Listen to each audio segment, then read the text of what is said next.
This happened last Friday, and I'm still stumped. For reference, I am a male in my late 20s and live with my girlfriend who is currently away on business. I work for a large financial institution in the UK and often work very late as I hate bringing work home. For some background info, we bought our current house a few weeks ago, and during the move-in process, I was away with work, leaving it down to my partner and a few friends. My car has also recently had a complete electronic failure, so we are down to using just her car. The house itself is located in a small gated community off the country road on the outskirts of an upmarket town in the UK.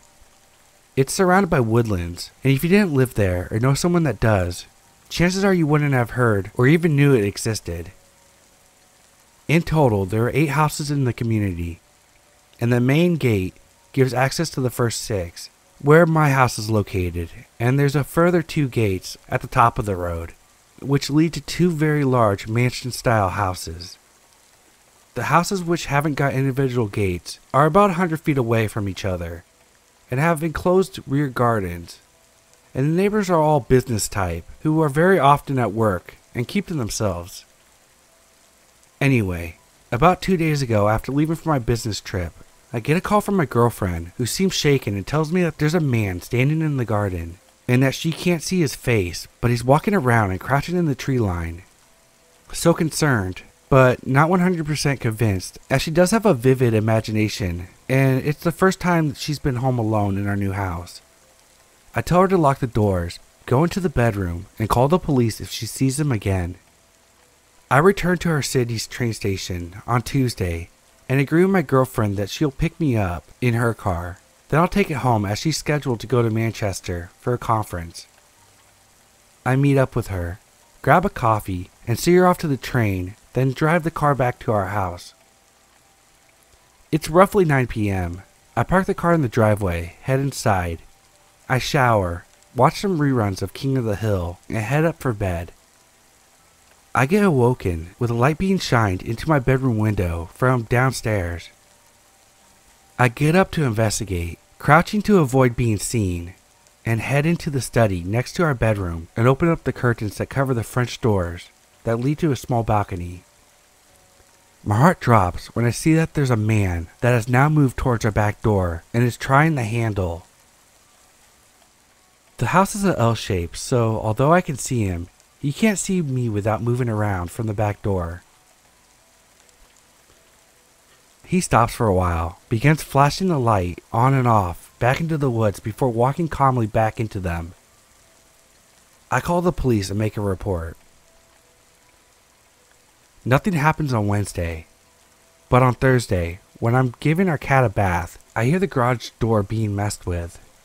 I'm in the bathroom directly behind the garage, so I move into the kitchen and get a knife before I head into the garage to check what's going on. When I enter the garage, the noises stop, and I hear running down the driveway and away from the house. I call the police and they send an officer around to check the property. All they find is small knife marks and scuffs on the bottom of the garage door. On Friday, I get my car delivered from the dealership and decide to work from home. I also park my car in the garage, leaving my girlfriend's in the driveway. Around 11 p.m., I'm in the upstairs study, listening to music and working, when I find myself freezing. I thought I was going to stop breathing, as I felt like someone was watching me.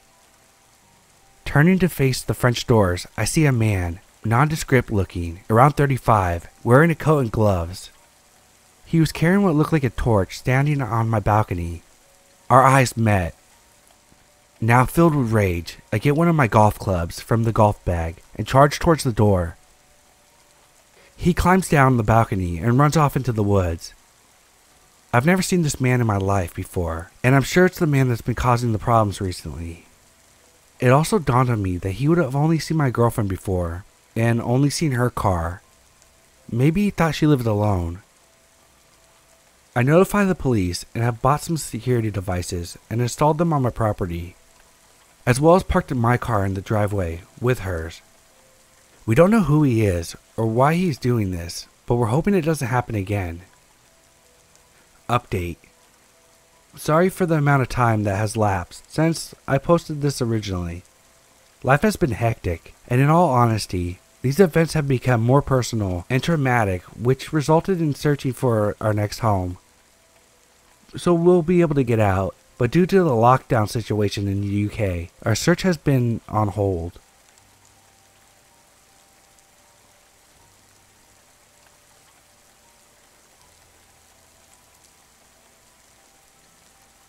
When I was 18, I was living in a small town.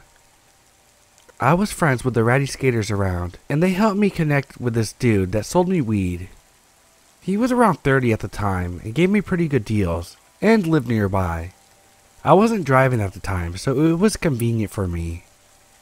His name was Max. Max has always struck me as a weird dude, but I honestly quite liked his weirdness. Not in a romantic way or anything, but I like weird people. We had normal buying interactions that never lasted more than 10 minutes. Buy some pot, smoke a bowl, that's it. He'd often tell me he could drop it off at my house, but I never let him know where I lived because, as I said before, he was weird. I wasn't afraid of him, but was definitely aware that he and his offers to deliver were weird. One day in May 2018, I was invited to a bonfire by the same ratty skaters that introduced me to this guy. I had no idea that he would be there, nor was it important to me at all. I brought the guy I was dating at the time, and said hey to everyone, including Max. We stayed for a couple hours, and some of them played some music on their guitars. Nearing the time I was leaving the bonfire, around 11 p.m., Max was getting upset about something, and threw his guitar in the bonfire. I didn't know what he was angry or upset about, and paid no mind to it. This happened as I was leaving, with the guy I was dating. I got home and went to bed. When I woke up, there were paragraphs on paragraphs of crazy text from Max, ranging from 1 a.m. to 5 a.m., like a constant stream of text, stating things such as, "You know how much I loved you. You are a cruel bitch." He would go back and forth between saying, "I would give you the world if you let me," and "You really deserve him though." He said some scary things like, "You're a predator and should be snubbed out.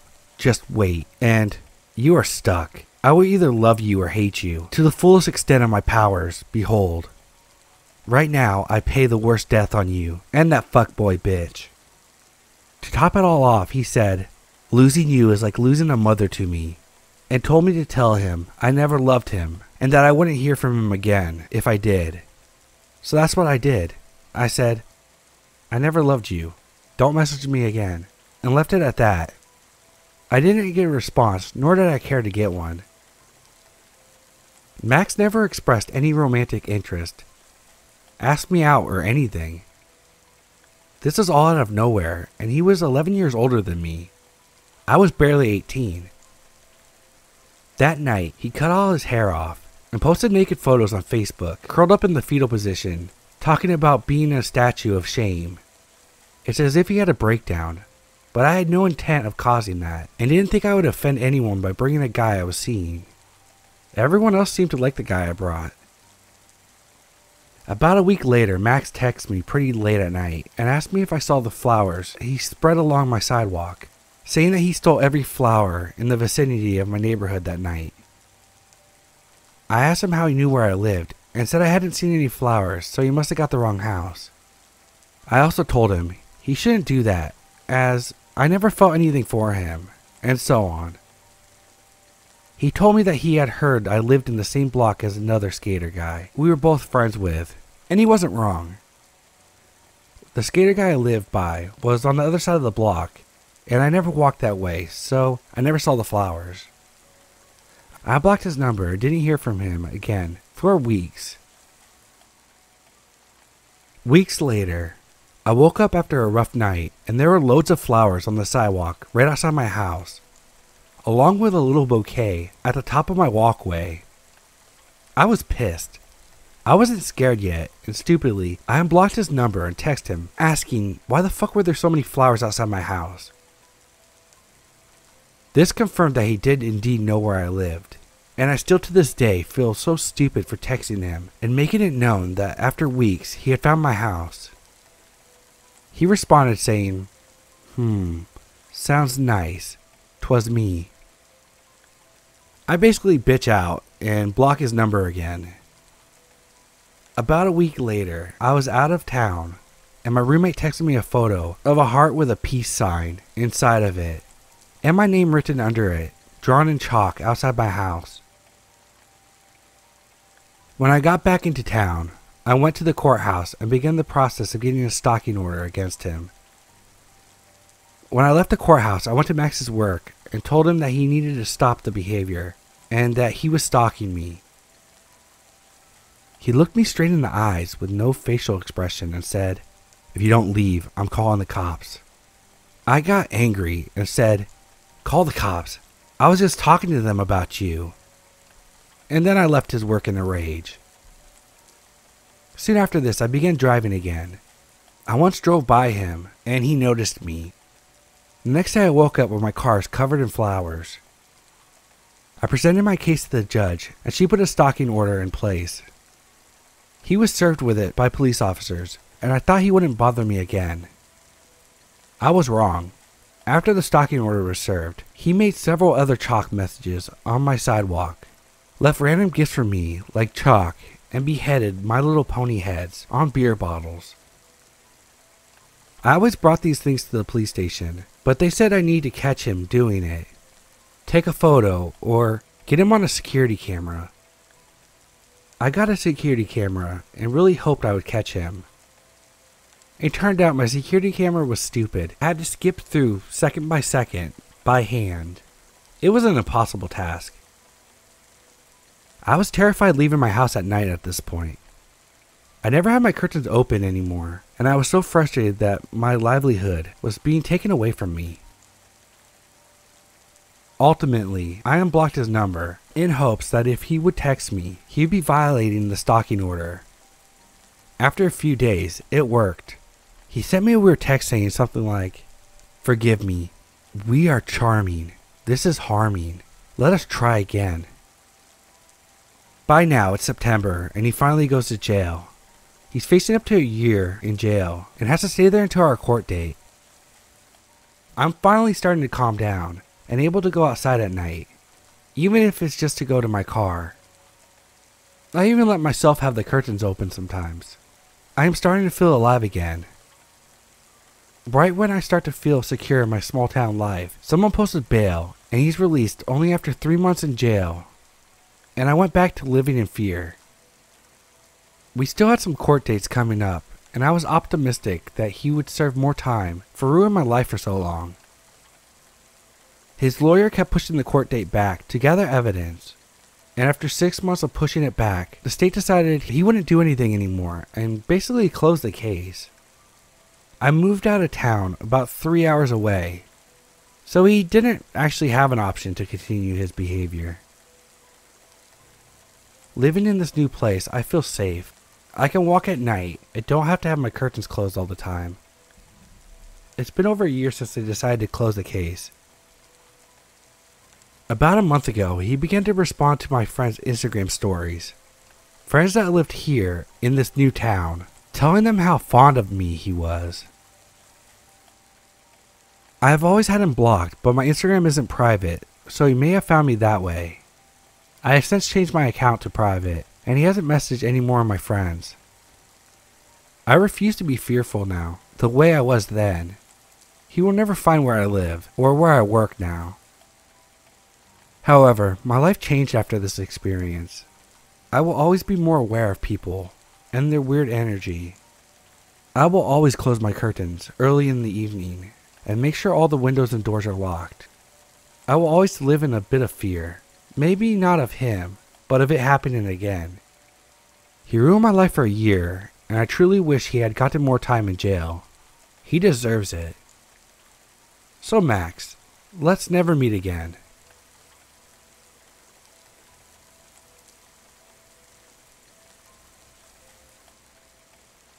I'm a male. When I was 19, I really got into weightlifting at my university rec center. It was a massive complex with multiple weight rooms, 2 indoor tracks, Olympic swimming pool, the works. I would lift 4 or 5 times a week and often cool off with laps in the pool. One day in the weight room, I was approached by this guy named Brett. He didn't look like a student. He was older, probably in his late 30s, early 40s, but very friendly. The rec center wasn't just for students, and anyone could purchase a membership. Casual conversations is pretty common in gyms, and I was so naive in those days. I didn't even think anything of it when he asked me personal questions, like where I was from or where I worked, which was a grocery store in my hometown, the next town over. I didn't see this guy at the gym every day, but it was common to run into him multiple times a week. We'd shoot the shit for a bit, and I began to sense that he was more interested than just saying hi. He mentioned that he had been in my grocery store where I worked and didn't see me there, and wanted to know what my schedule was. Despite me being naive, I immediately recognized that this was not normal, and I didn't want to talk to this guy anymore. I lied and told him my schedule was different every week and got back to my workouts. One day not long after, I was walking into work at the start of my shift, which was 9 a.m., and he was there just hanging around. He called out and tried to talk to me, but I told him, "Hey man, I gotta go to work right now." After that, I didn't really talk to him in the gym anymore. Looking for me at my job was too weird, and it really pissed me off. He'd approach me, and I'd coldly say, "Hey," and look away. The final straw was one evening when I had just finished swimming laps. The shower room was an open room with 4 shower stands. Each one had 4 nozzles pointing north, south, east, and west, so 4 people could use it at the same time. No curtains, no partitions, which may seem odd these days, but I never thought anything of it since I grew up swimming at a pool. I was in there alone showering. My swim trunks were drying on the rack. I glanced towards the doorway and saw this motherfucker peeking around the doorway, watching me shower. He immediately ducked back and was gone by the time I finished up and went to get dressed. I went straight to the service counter and reported what had happened. I only knew his first name, but they seemed to know who I was talking about. I never saw him after that.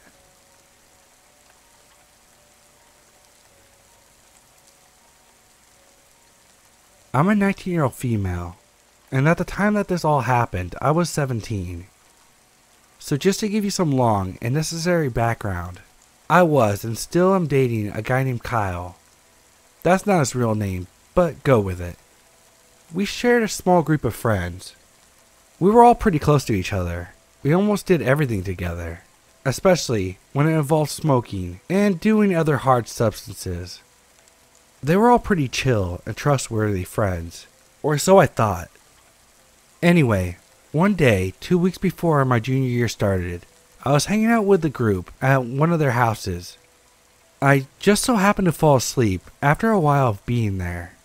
I woke up maybe 5 minutes later to one of my friends touching my inner thigh.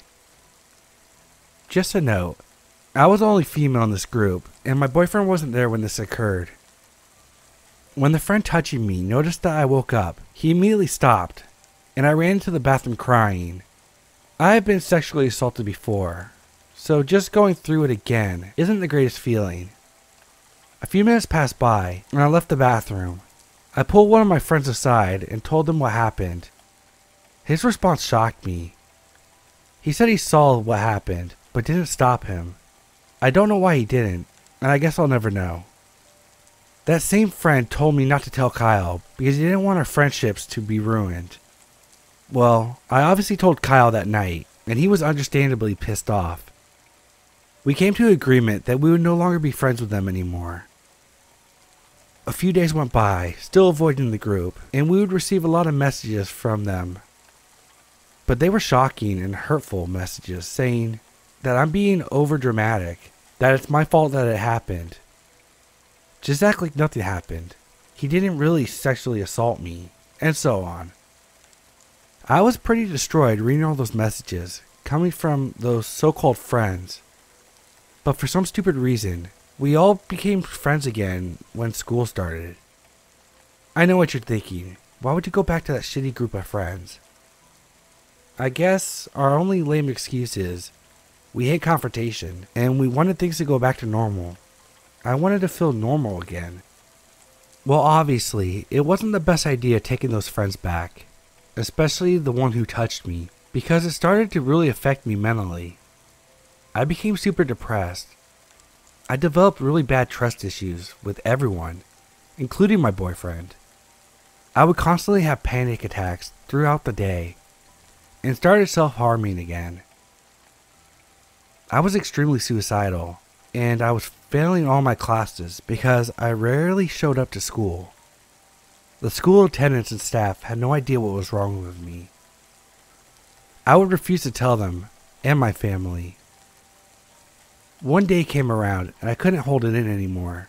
I told my family, and at first they were supportive, but then it changed quickly. I don't really want to go in details, but for a long time I really felt alone. Later on, around November 2017, my boyfriend did something behind my back with another girl. He didn't cheat on me, he just sold some girl pot. But for some odd reason, I mentally got worse. I just didn't know how to cope with anything that has happened to me. I started mentally abusing my boyfriend, like extremely bad, to where he hated himself. Deep down, it made me happy. I wanted someone else to feel pain too, but it got so bad where we broke up twice, but got back together the same time each day. We were in high school. Now fast forward to around February 2018. One night, that's when it happened. I was having trouble sleeping, and it was getting late. I also had school the next morning, so I was getting pretty frustrated. Finally, around 1 a.m., I started dozing off. I found myself awake about 10 to 15 minutes later. I noticed a tall figure standing across the room in my closet. At first, I thought it was my older brother messing with me because he's done stuff like that before. As I tried to say his name, I couldn't. That's when I realized I couldn't speak. I couldn't move. I was paralyzed. So I'm staring at this figure in my closet, wondering what the fuck is happening. The figure starts moving closer to me. Then I notice that it kind of looks like it's floating towards me. I can feel myself panicking, but I can't move or say anything. When the tall figure reaches the side of my bed, I kid you not, it bent over and grabbed my nose. Now I couldn't breathe through my nose or mouth. I'm just staring at this dark figure. Its face was so close to mine, but I couldn't make out any of its features. I felt my heart trying to break out of my chest, my lungs hurting like hell because I couldn't breathe.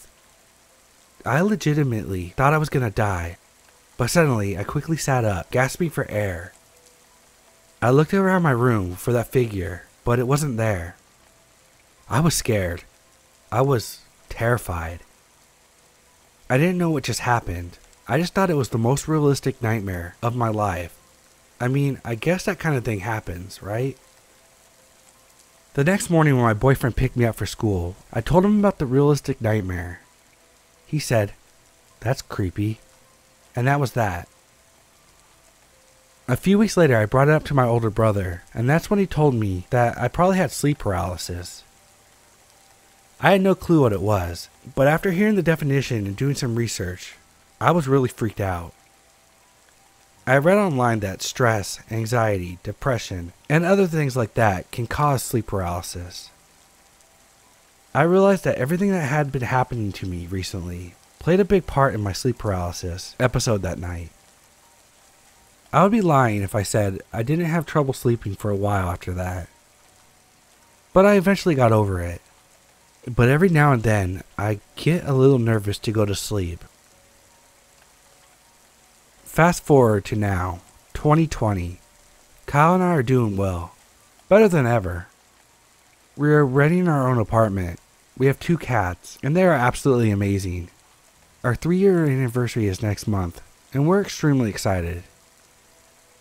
On another note, September 22nd, 2019, I was diagnosed with extreme depression and anxiety disorder. But I now go to therapy and take medication to help with that. I've honestly never felt better and happier. Oh, and in case you're wondering, we no longer hang out with those shitty friends anymore.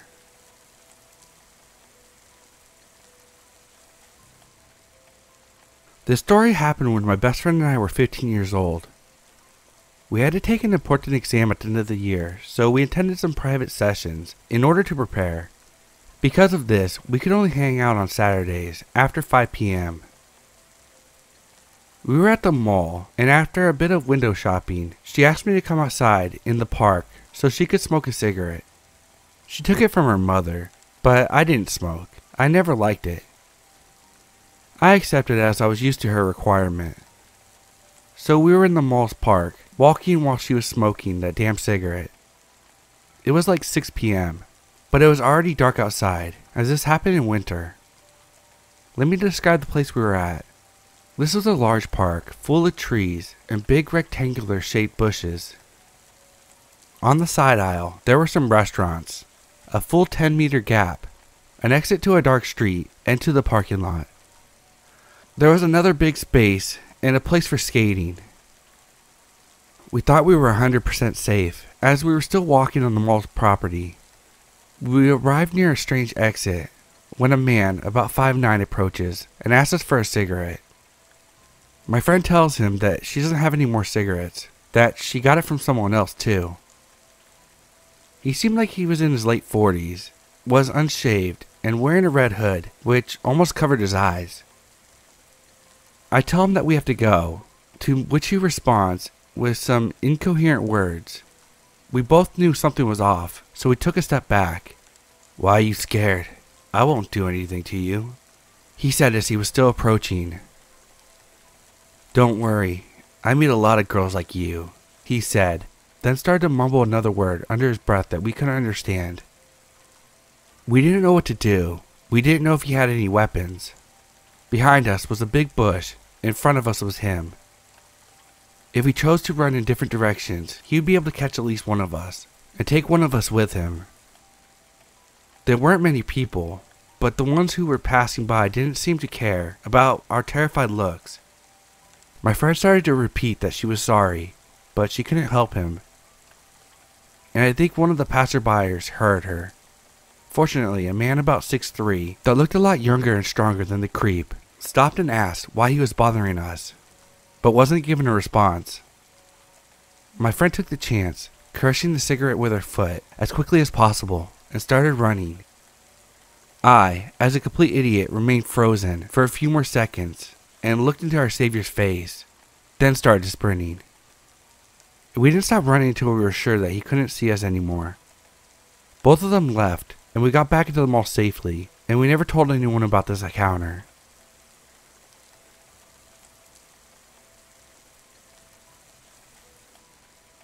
I was 7 years old. My brother was about 10. It was well past our bedtime when our mom woke up off the couch and put us to bed. Our dad worked construction out of town back then, so it was often just us three at the house for weeks at a time.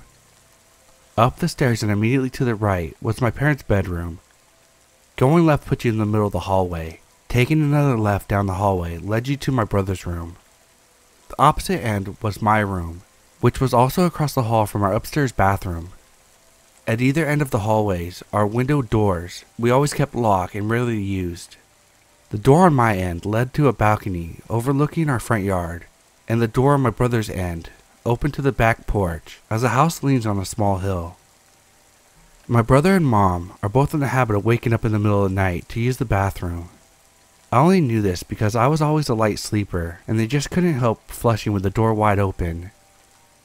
This night, however, my brother stopped on his way back to his room and came back towards the bathroom. I'm going to try to go pee before I go to bed. The past few nights I've been too afraid to walk to the bathroom. I keep seeing a man wearing stripes at the end of the hallway. I don't know if my mom wrote it off as my brother telling ghost stories, or trying to scare me, or she was just half asleep and didn't catch it, but she didn't react to my brother's confession at all. I, on the other hand, was terrified by it. The fear of seeing a ghost like that at the end of the hallway through the windows is the reason why I started running up the stairs to my bedroom at night. Years later, when I was about 18, my mom and I were having a conversation in the car about the dog we had for a very short time when I was little. We were sharing stories about Mac's tendencies towards destroying my shoes and other unruly behaviors when my mom blurted out, "Do you remember that time when I opened the front door for the cops and Max ran inside the kitchen and started tearing open the bag of dog food we had?" This really caught me by surprise because in all the 10 years I lived in the house, we never once called the cops. I asked her what she's talking about and she looked equally surprised as if she just revealed something by accident. "Oh, that's right. I never told you because you were too young at the time." So one night I woke up hearing noises outside my window. When I looked, I saw a man staring into my bedroom. She went in to describe how turning on the light caused him to take off running and how she grabbed my dad's pistol before calling the cops. I can't remember all the details I gave them back then when they showed up. It was a tall white male wearing striped shirt and jeans, short dark hair, something like that. They said it matched the description of a man they were looking for in the area. It turns out that he had escaped jail on a murder charge. I know it sounds obvious hearing those stories back to back, but it wasn't until a few years ago, in my mid-20s, that I pieced it together that my brother had unknowingly warned us about a murderer who spent multiple nights casing our home.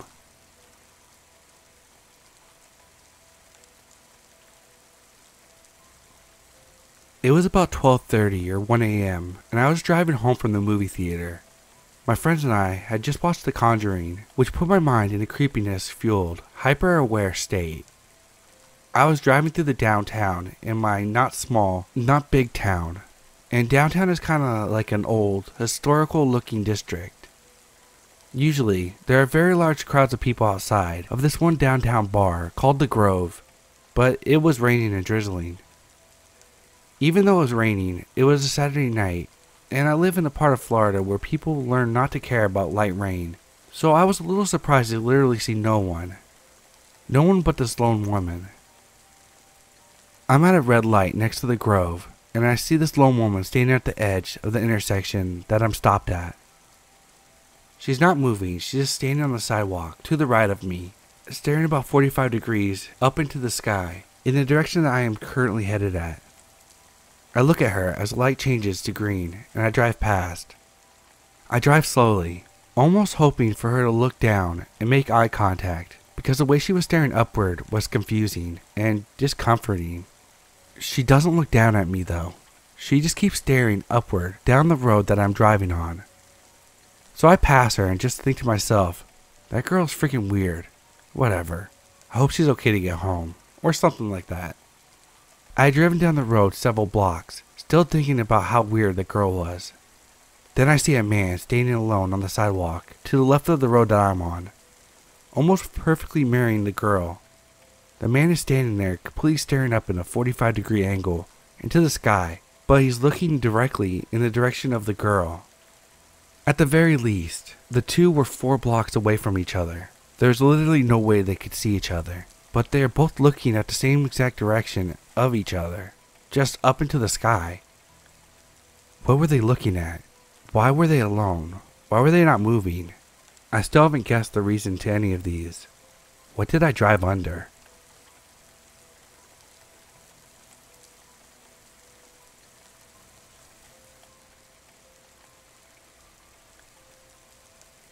Before I get started, I want to inform everyone that I will be changing the names of the people involved for privacy reasons, and I can say that this is 100% true.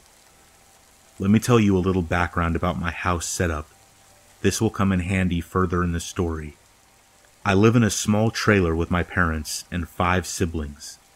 I am the oldest, being 16, and I'm a female. The trailer I live in, if you walk in from the front door, you're straight in the living room, then going left through the large French doors, you're in the kitchen. Furthermore, off the small kitchen, a tiny hallway is located there, which has 2 doors. The door at the end of the hallway was my brother's room, and the room on the left was mine and my sister's, and in the front of the house past the living room is another hallway that leads to a small bedroom. That's my parents' room. This happened in the summer about 2 years ago. I have always been around the paranormal, and my parents have always believed that I'm the cause of it. When I was born, a lot of unexplainable things started happening, and it has followed me everywhere.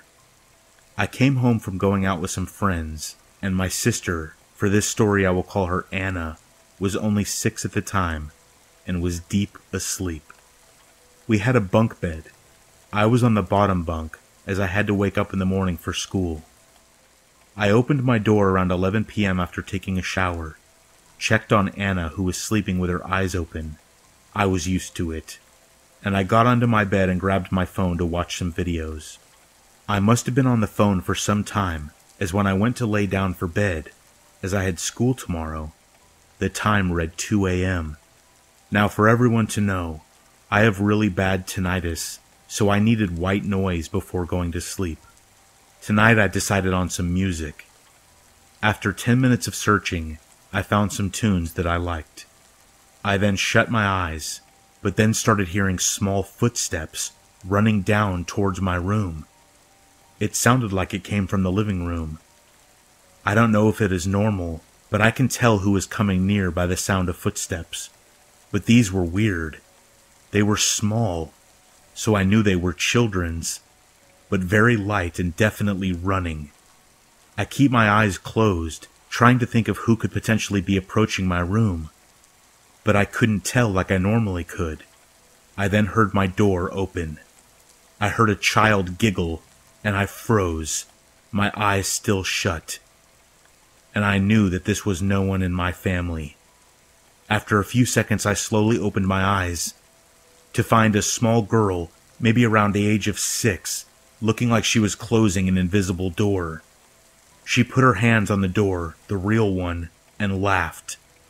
I froze again watching this girl, who had a very old dress on, which was a faded yellow with white lace on the bottom, and the style of the dress reminded me of the Little House on the Prairie. She then turned around and rested her back on the door, and slid down, putting her butt on the floor, her knees up, and the dress ruffed. She put her head onto her knees and giggled like she was hiding from someone, playing a game. I finally shifted my blankets, making a small noise, which made the small girl look over at me, gasping, like she didn't know I was in the room. She had very long dark hair. I want to say brown hair. We locked eyes, and then like mist in the sun, she vanished.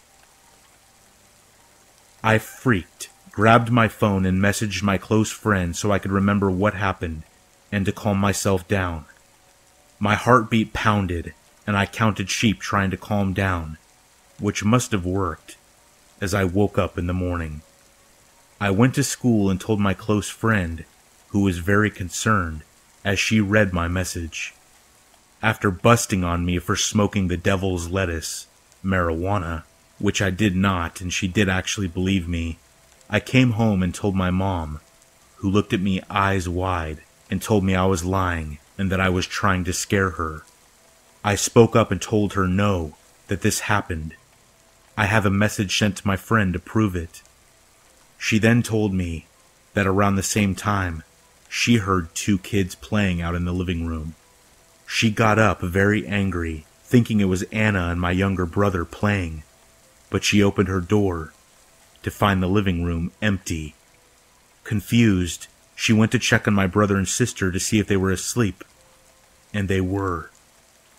This is only a small amount of what has happened to me and my family in this house.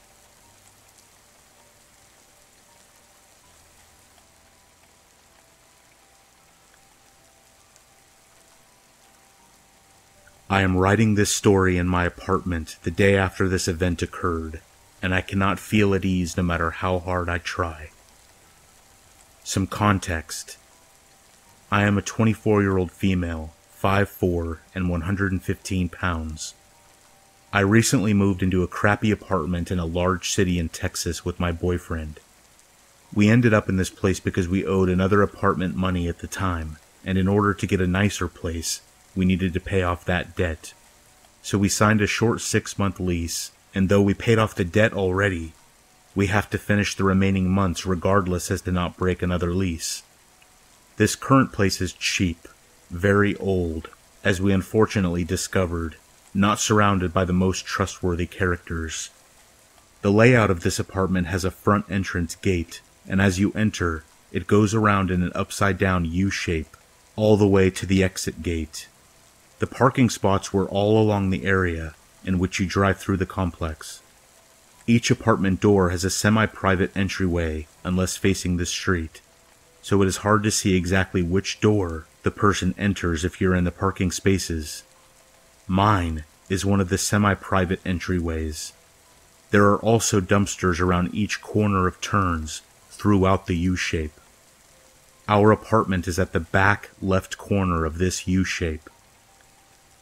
The first incident that occurred was rather unnerving to me, considering this layout of our apartment. It was 7 a.m., and I groggily opened our apartment door to head to work. I looked down, and my blue backpack that I kept in my car after moving was open and on the ground in front of me. I wasn't starting my next semester of classes until a month from then, so I had no reason to take it out or have much in it. The few contents were thrown outside of the backpack, and it was right on my doorstep. I looked at it, obviously weirded out, and proceeded up and around the corner to see my car in the distance, doors wide open. I was of course pissed that somebody broke into my vehicle, but I was extremely uneasy that they somehow knew whose car that must have belonged to, considering the bag was right in front of my doorway. This bothered me for some time, but as it was the first week, I forgot about it. Now I am in the 4th month of my stay at these apartments, and I am beyond ready to leave and never come back. Yesterday morning was normal. I got up, got ready, and hopped in my car. As I was passing the dumpster a mere 30 feet away from where our cars are usually parked, I rolled down my passenger window and chucked some crumpled up trash through it into the dumpster. Something I do often to keep trash from piling up in my car. And then I drove on my way. My day was tiring due to having 3 finals and an appointment, so once I got home, I was relieved. As I connected to Wi-Fi, I saw my boyfriend had sent me a Snapchat at 1:30 p.m., as he was heading to work at the time. I opened the Snapchat to find a picture of 4 police cars blocking off the turn near the dumpster. Weird, I messaged to him. It must have been a homeless guy or someone breaking into stuff, he replied. Yeah, I guess. Maybe it'll be on the news later or something. I sat down thinking nothing of it, which considering my normally overactive imagination was unlike me. I went onto YouTube and was getting ready to chill for the remainder of the evening when my phone buzzed again. I opened it to see a text from my boyfriend. A link was attached, showing a helicopter view picture of the corner of our apartments where the dumpster was sitting. The title read, "Body found in apartment complex dumpster on northwest side."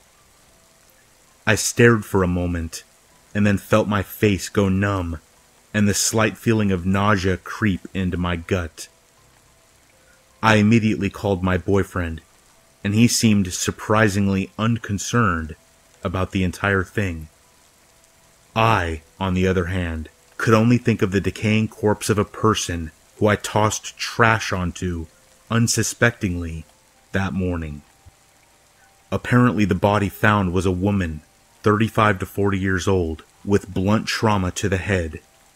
They don't know if she was killed in the complex or just dumped there. The complex has its security gate broken and open half the time anyway, so who knows? All I know for sure is that I need to talk to the office about ending my lease right away, because I no longer feel safe in this place.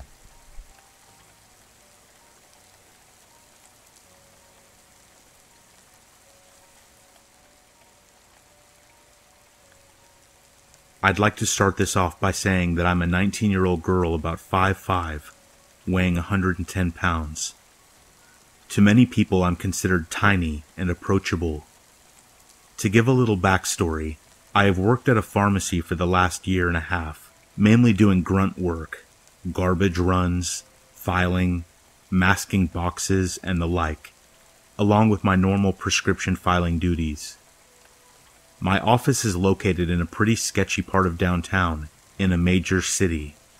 It is on the 3rd floor of a 4-story building that faces a busy road in the front, and an older, run-down residential area to the back, where the garbage bins are fenced in next to the underground parking entrance.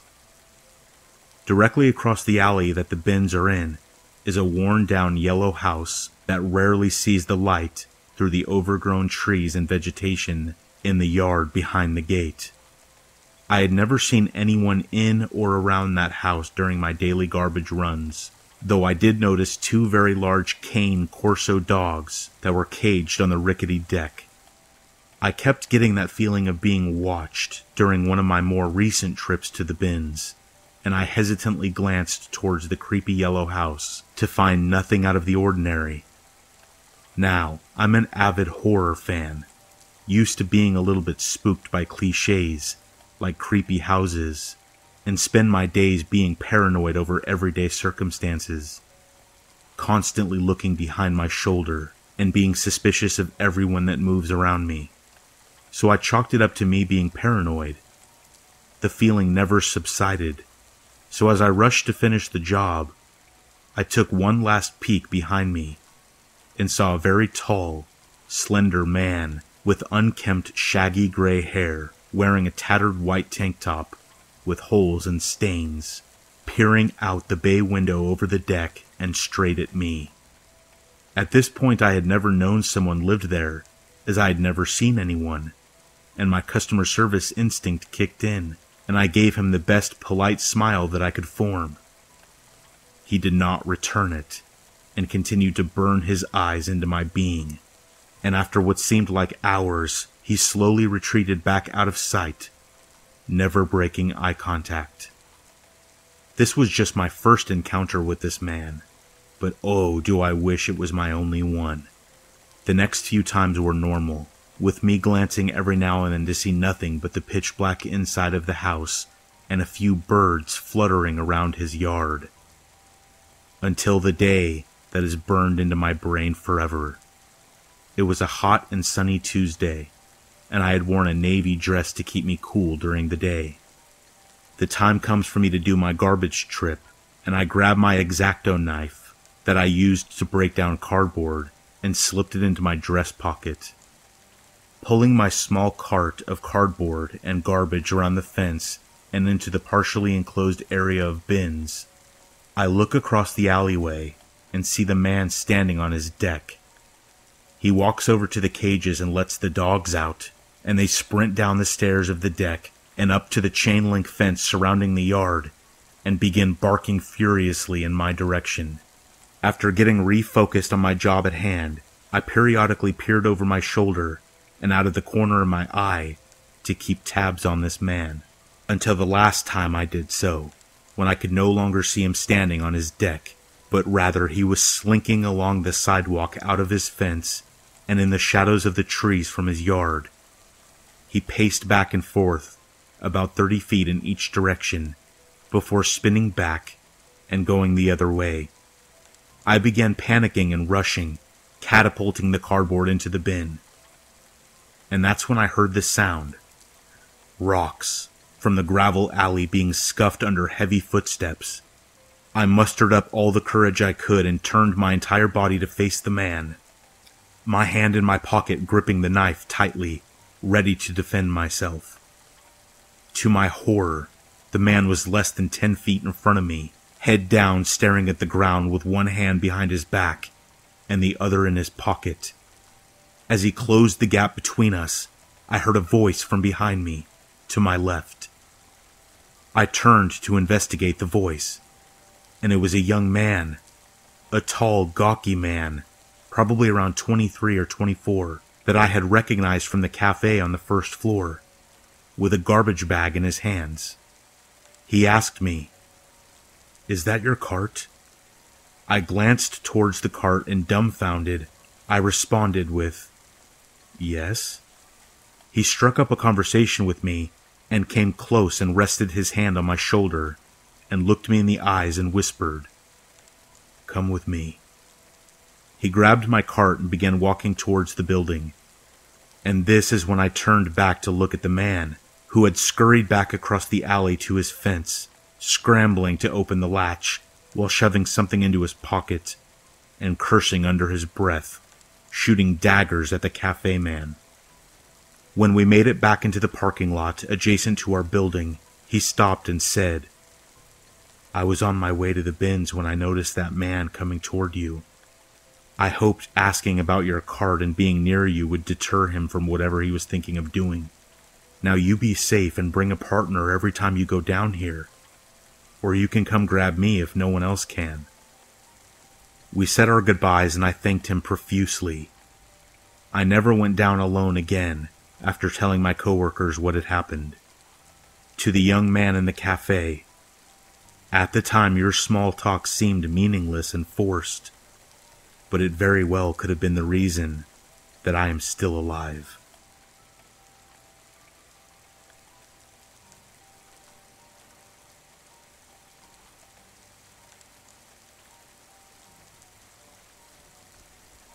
I'd like to start off by saying my parents live on a plantation in the middle of nowhere in Mississippi. I won't say specifically where, due to privacy. Growing up, it was me and my brother, who is 4 years older than me, and he's still my best friend to this day. My dad was a farmer, so me and my brother both grew up with a love for outdoors and adventure. We have over 7,000 acres and a total of 6 barns.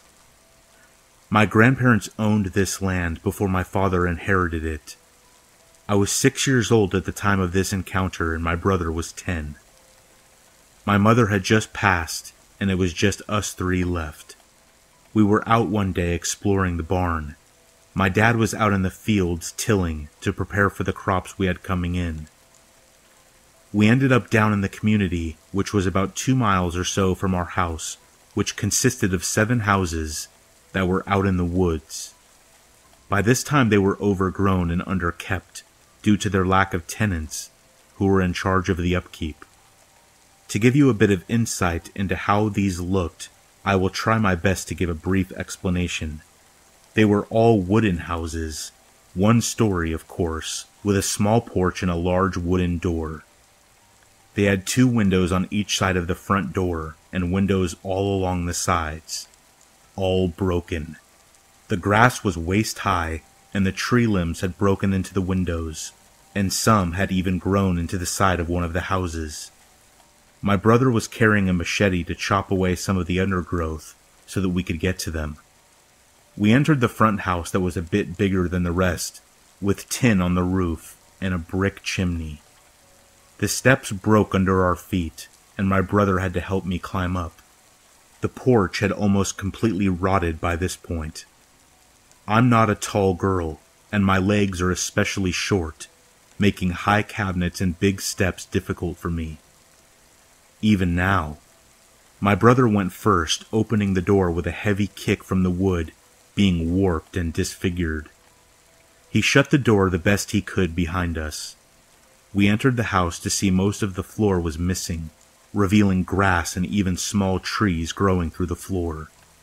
Rodents scattered every direction, making me yelp, but my brother just laughed. There was a mattress to the left, and the springs were the only thing remaining. All of a sudden, we heard a loud crack right outside the door, causing both of us to freeze where we were. My brother whispered that it was probably a deer and to be super quiet so that we had a chance to see him. We both slowly crept over to one of the windows to try to see outside and to see the deer. We both had a love for animals and enjoyed watching them. As we reached the window, we heard very hushed voices, and I very distinctly remember the deep growl of one of the voices telling the other, "Shut up, I don't know where they are, I don't know where they went, but I swear when we find them, I will kill all of them. I don't care. I'll kill them all before I go to jail. Then he erupted into manic laughter that echoed through the woods. I remember the look on my brother's face. I knew he was terrified. My brother was only 10 at the time, but he was almost 6 feet, and almost nothing scared him. If he was scared, I definitely knew that I should be too. He whispered for me to crouch down so we couldn't be seen through the window. I crept down next to a rotten couch that reeked of decay. The smell alone made me gag. Tears were spilling out of my eyes, and I kept my hands over my mouth to keep my sobs quiet. I bit down so hard on my hand, I remember tasting blood. My brother was peering over the side of the window, his face white. I heard limbs breaking as the trespassers were making their way toward every house to find us. I remember thanking God that my brother had shut the door. My brother motioned me to come towards him, and I slowly crept to where he was, trying to make as little noise as possible. He told me that he was going to open the door, and that when he did, I needed to run all the way back to the house and try to find Dad. He kept nudging me towards the door, and he was getting frustrated when I wouldn't move. I heard one of the men tell the other one to check the big building, and my heart froze. The house we were in was significantly bigger than all the rest, and I knew that they were coming for us. We heard sticks snapping from every direction, and in my child's mind, I knew we were going to die. Nothing is scarier than thinking you're going to die at such a young age. I was absolutely terrified. I was behind my brother against the wall, and he was holding my hand. I remember how sweaty his shaking hand was, and how fast his heart was beating. He had the machete brandished like some sword in a sci-fi movie, and I almost chuckled at the sight, as scared as I was. The door to the house was kicked open, and there stood 4 men standing about 6 feet or so in height. They all looked like they hadn't bathed in years, and I could smell them from where they were standing. They smelled of rotten meat and body odor. Their teeth were yellowing, some missing, and they looked like they had been beat up, covered in bruises and blood. The blonde guy in the front was the first to speak. His voice still terrorizes me to this day. Well, look what we have here. A knight in shining armor. And a princess. He laughed. My brother spoke in the deepest voice he could manage. This is my dad's land. You better get out of here. He's got guns, and he'll shoot you. He knows where we are. The blonde guy chuckled, shaking his head, and took a step towards us. The next thing he said chilled me to my core. Your daddy can't save you. No one can. And he took another step towards us. He looked over at me and my blood went cold. He smiled, and I could see that he only had one front tooth, and only a few were left in his menacing smile. I love pretty blonde girls. I'd love to take you with me. My own pretty little girl. I've always wanted a little girl. I cried out and buried my face into my brother's back as I wept, screaming for my dad. Daddy can't save you now. He screamed, and my brother lunged towards the guy and swung the machete as hard as he could, almost knocking himself over from its weight. All of the men started laughing maniacally. My brother stepped closer to the men, swinging the machete again, coming inches from the blonde guy's face. He leaned back to avoid the blow and started laughing louder. The sound was like something out of the most awful horror movie. I could hear the cracking in their voices. Their smiles made it even worse. All of the men were in the house with us now, and the lanky black-haired guy shut the door behind him. They kept inching closer to us, and my brother was telling me to stay behind him as he kept the machete pointed toward them. Then the most heavenly sound. Out of nowhere, we heard a truck horn, and my heart jumped into my throat. The road leading to the community was maybe 200 yards from the house, with few trees between it. The guys went stock straight and bolted out the door. One of their legs fell through the floor, and he quickly yanked it out and bolted. We looked out to see my dad and cousins jumping out of his truck with their guns in hand. They fired a few shots, missing the guys by inches. My dad ran into the house and scooped me up. My brother was crying, and my dad was too. He hugged me and my brother so tight that day. My dad never let us go near the community again, and only let us go into the barns if he was with us. He told me recently that he had thought we were dead already, and he will never be happier than the day he found us alive. As for the guys, after my dad and cousins arrived, they bolted deeper into the woods, and my cousins pursued them, but gave up after a mile or so. My cousin still swears that he shot one of them in the leg, but it was never confirmed. My dad told my brother that he was coming to the barn for a drink and to rest for a minute, and heard my screams, and they immediately followed them to us. My brother and I both received intense counseling for the next few months afterwards. I'm 22 years old, and I still wake up in a panic, reliving the worst day of my life with those awful men. I am so thankful for my brother for doing his best to keep me alive. I'm even more thankful for my dad and cousins, and that they had given the fields a rest, even if just for a moment. God only knows what would have happened to us if they had not shown up. It scares me to this day to think about it.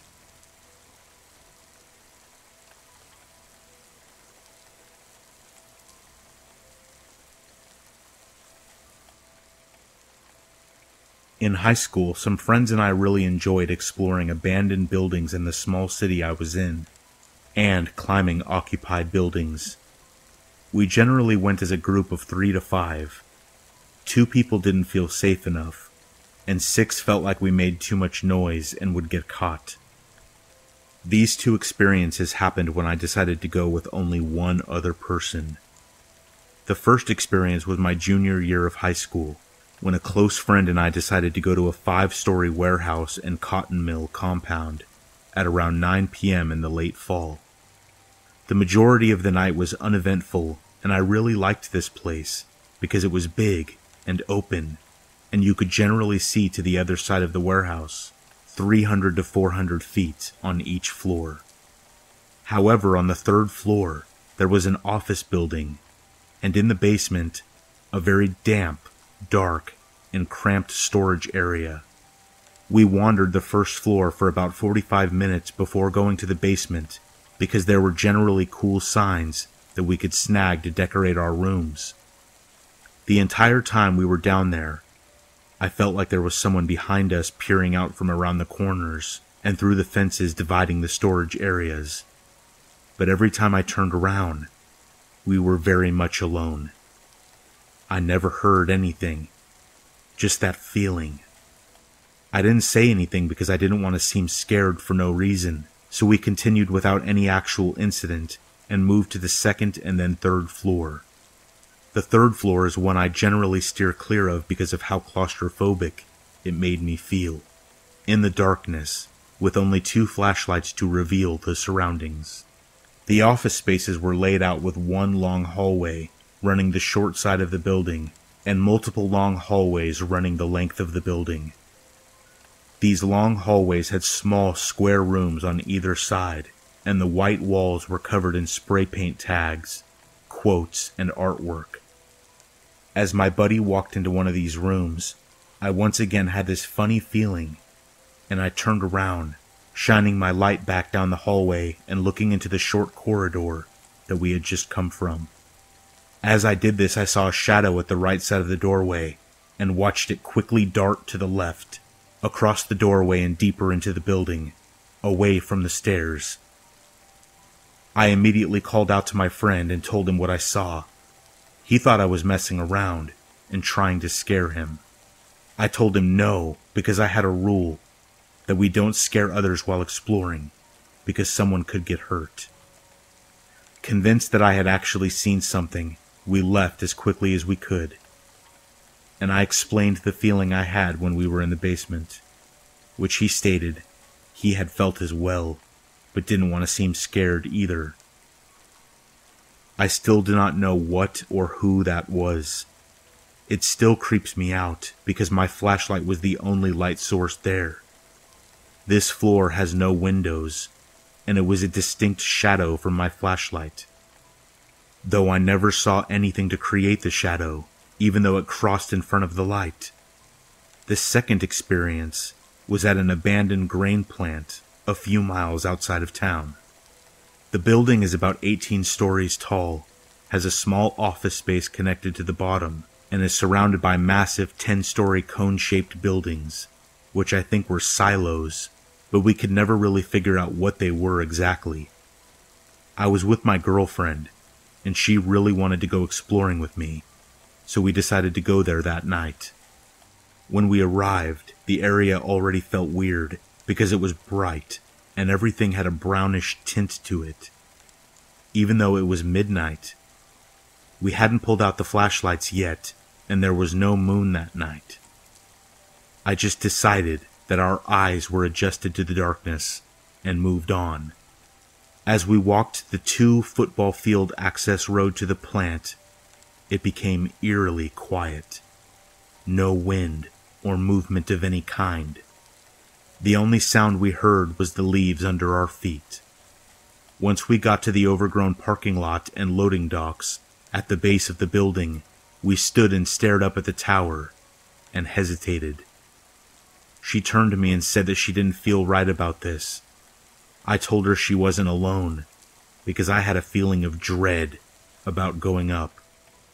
Even though I only had fun and happy experiences here, even late at night, we decided to go home and watch movies instead, and we both still believe that if we had gone up there that night, something terrible would have happened. I must insist that I am an adrenaline junkie, and normally do not shy away from these experiences. But for some reason that night, I had the urge to turn and run. I don't know if a stare would have given out on the exterior of the tower, 10+ stories off the ground, or if someone or something malicious was waiting up at the top. But I am glad I spent the night watching movies and eating microwave popcorn instead.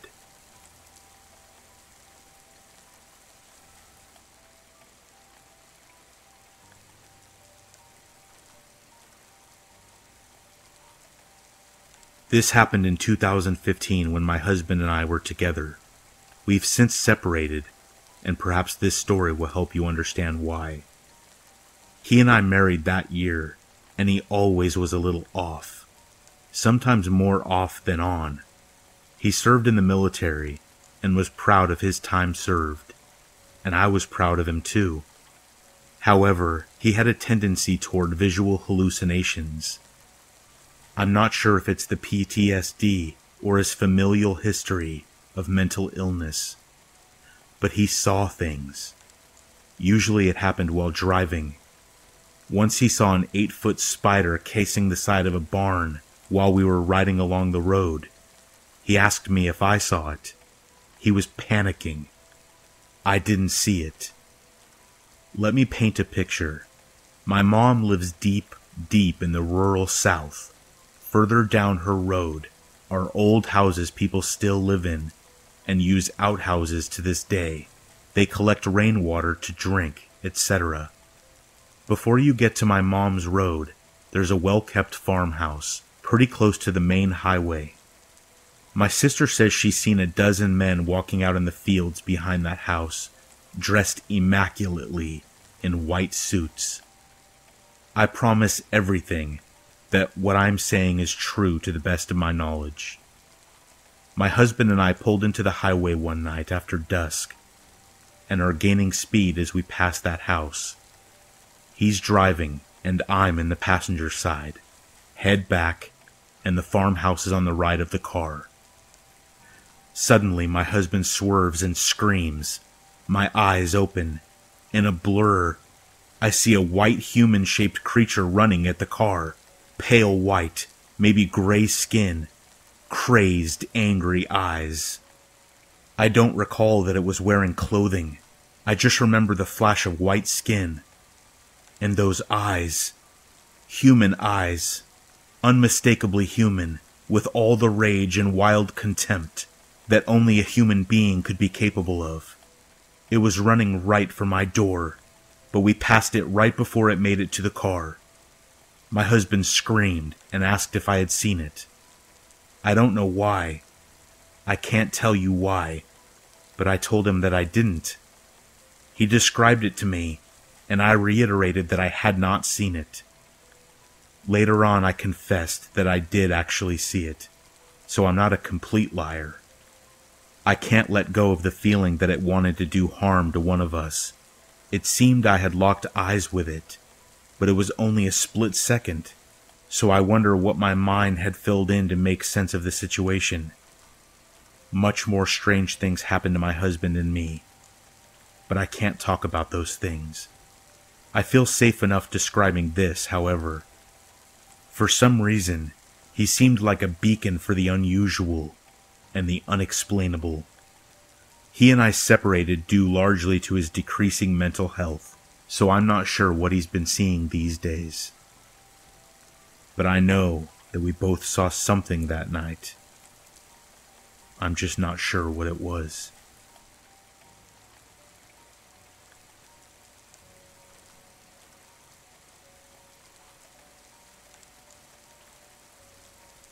I remember about 3 or 4 years ago, me, my stepmom, and my stepsister were pretty bored in the house and decided to take a walk around the trail to our local park.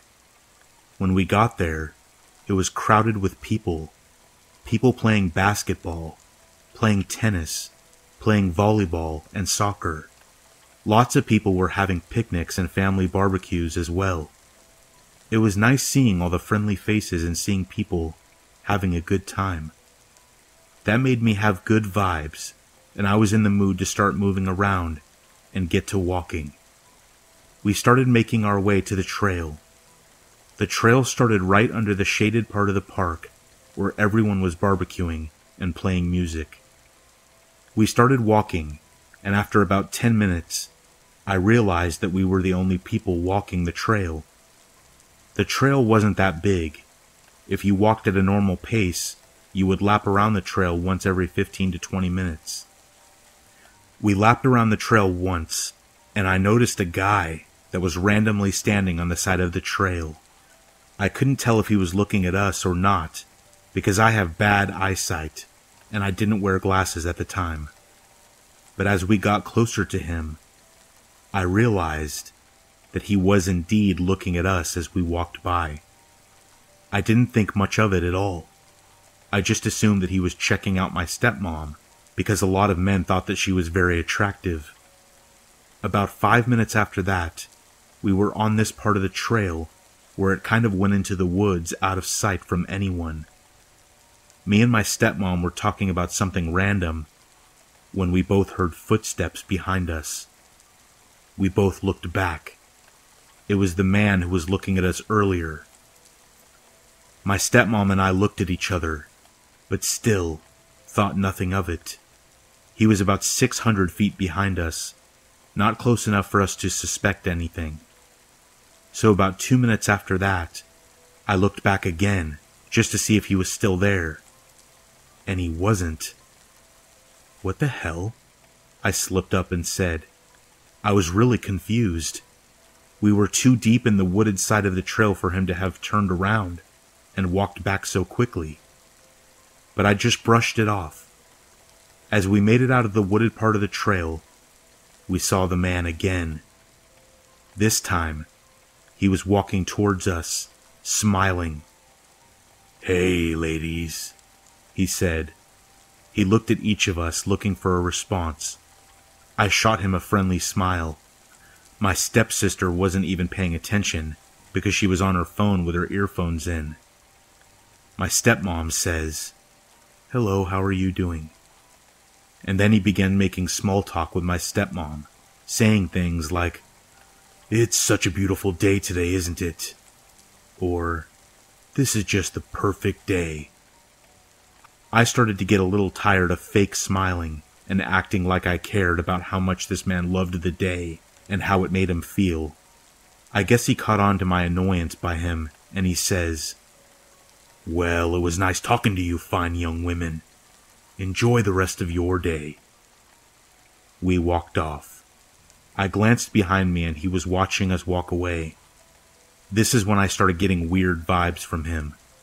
We wanted to walk around the trail at least 2 more times before we left, so after we walked around the trail for another lap, we saw the man again.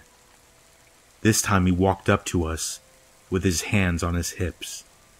He says, "I know you guys are probably tired of me talking to you, but I forgot to mention that I was barbecuing, and wanted to know if you guys wanted to join me." My stepmom, trying to be nice, says, "Oh, what did you cook?" And he says that he would show us if we just followed him. I started having a funny feeling about this guy. My stepmom wasn't having it though. She asks him where he's barbecuing, and he pointed to another wooded area in the park that was off trail, where a lot of people didn't go because of the simple fact that there was no trail, playgrounds, or anything. "Right over there," he says, smiling. "I decided to set up over there because my method of cooking uses a propane tank, and the park doesn't allow you to use those, so I hide it." He laughed. My stepmom said no thanks and tried to ease her way out of the conversation. As we were walking away, he ran up behind me and grabbed my arm, pulling me toward him. I yanked my arm away from him and loudly asked what the hell was wrong with him. My stepmom turned around, saw what was happening, and sprung into protection mode. She grabbed her mace out of her pocket that was attached to her keychain. She told him to watch himself or she'd F him up. He said that he didn't mean any harm by it and then ran away. We made our way out of the park and into the parking lot and made our way home. Fast forward a few weeks later. I was upstairs in my room when I heard my stepmom yell, "What the hell? This can't be real." I ran downstairs and saw that she was watching the news. The man from the park's mugshot was on the screen. I stand there looking at the TV in disbelief. No way. He had been arrested for raping and beating a 20-year-old woman. He left her for dead. When I saw that it happened in the same park that we were at, it clicked. He was trying to lure us into his trap. He was going to seriously hurt us if we had believed him. He would have sexually assaulted us and more. It makes chills run down my spine whenever I think about that man. Don't ever, ever let your guard down. There are some seriously sick people in this world.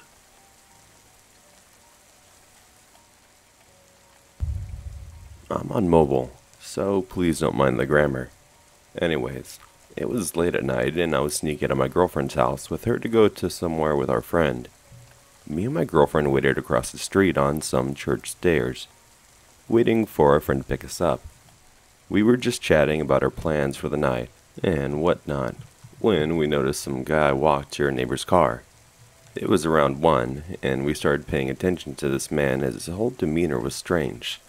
He looked inside, walked across the street, and then, not sure if he noticed us at this point, crouched in, hid by a tree when a car drove by. We didn't know what he was doing at the time, but he was hiding so the passing cars didn't notice him. As the cars leave, he gets up and continues down the street looking into cars. At this point I'm texting our friend asking if he could hurry, and he says he's having trouble sneaking the car out of his house, without his parents knowing. We're pretty rebellious, if you ask me. Just kidding. But he says he'll be soon.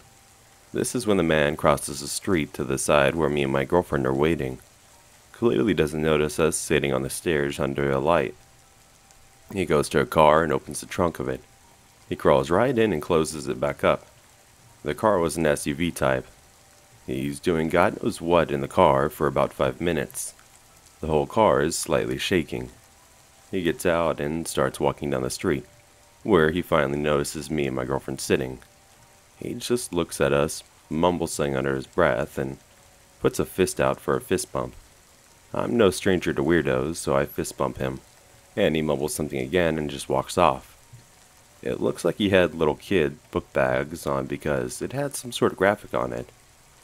Our friend came not even 30 seconds after that, and asked if we had seen a guy walking on the sidewalk. He said he didn't notice anyone. We think the guy was hiding from him as he drove by as well. That was that. I called the police just to make sure they knew, and to have a patrol car out in case he came back to the car. Not sure if he was ever caught. I'll always wonder what you were up to. Creepy guy who was able to silently close the trunk.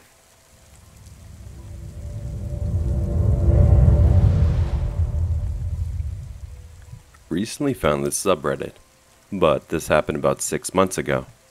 I live in an apartment with 4 floors. There's a man that lives on the 4th floor. He's about middle-aged. I've always only ever seen him with his mom, because she is the one who guides him around, and usually doesn't leave him unattended. I notice every time I see him, this man, he has eyes stuck on me. Literally once he sees me, there's no looking away. He has the creepiest stare. Fast forward to the day where I felt the most vulnerable. I was walking up to my apartment complex.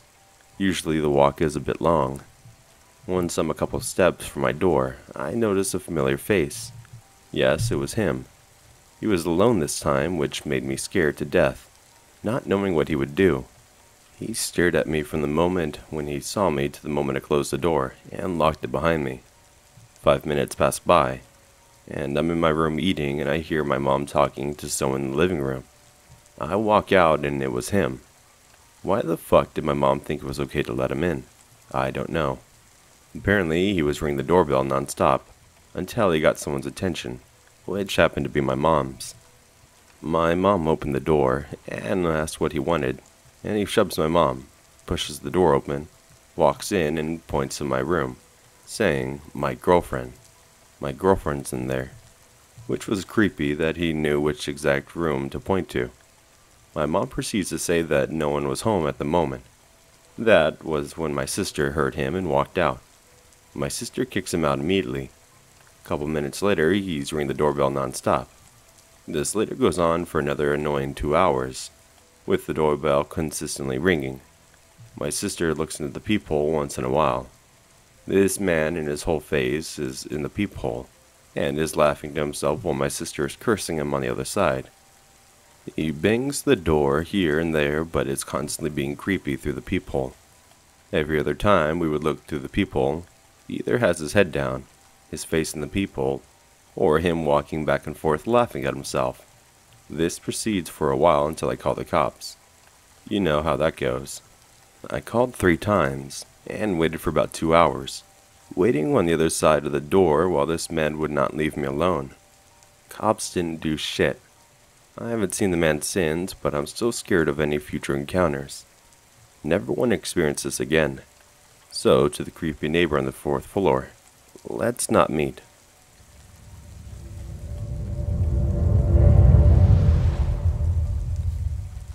So this story happened when my best friend and I were about 15 years old. I'm sorry for my bad English, I'm not a native speaker. We had to take an important exam at the end of the year, so we attended some private sessions in order to prepare. Because of this, we only hung out on Saturdays, after 5 p.m. We were at the mall, and after a bit of window shopping, she asked me to come outside, in the park, so she could smoke a cigarette. She took it from her mother, but I didn't smoke. I have never liked it.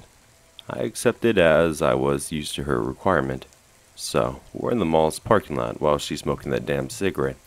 It was like 6 p.m., but it was already dark outside, as this happened in winter. Let me describe you the place where we were. This was a large park, full of trees and big rectangular-shaped bushes. On the side aisle, there were some restaurants, at a full 10-meter gap, an exit to a dark street and to the parking lot, another big space and a place for skating.